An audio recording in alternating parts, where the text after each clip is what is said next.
ডালির স্মৃতিতে সিঁদুর পরিয়ে এবার ডালির সম্মান নিজেই রক্ষা করলো লালন। হ্যাঁ বন্ধুরা, একেবারেই ঠিক শুনেছেন। বর্তমানে জমে উঠেছে ধারাবাহিক আকাশ কুসুমের গল্প। আচমকাই হাজির হয়েছে লালন ও ডালির গ্রামের রক্তিমের নিজের ভাই। আর ডালিকে এতদিন বাদে বৌদি বলে ডেকে খুবই খুশি হয় সে। তবে এবার ডালিকে বিপদে ফেলার জন্য গ্রামের মন্দিরে জগৎমা ষড়যন্ত্র করে সকলের সামনে প্রমাণ করে দেয় ডালি একজন বিধবা হওয়া সত্ত্বেও এই মন্দিরে এসে পুজোর জিনিস স্পর্শ করে গ্রামের মানুষের অমঙ্গল ডেকে আনছে। তবে এসব কথা শুনে ডালির খুবই কষ্ট লাগে।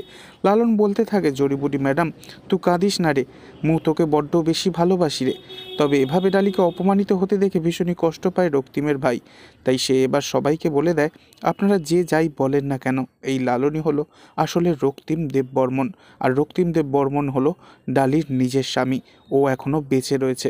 তো বন্ধুরা, এবার যদি লালন সত্যি সত্যি ডালিকে বিয়েটা করে নিয়ে ডালিকে স্ত্রীর সম্মান দেয় গ্রামের সকলের সামনে সেই মন্দিরেতেই, সেটা আপনাদের দেখতে কেমন লাগবে অবশ্যই কমেন্টে জানাবেন। আর নেক্সট আপডেটের জন্য সাবস্ক্রাইব করে রাখবেন।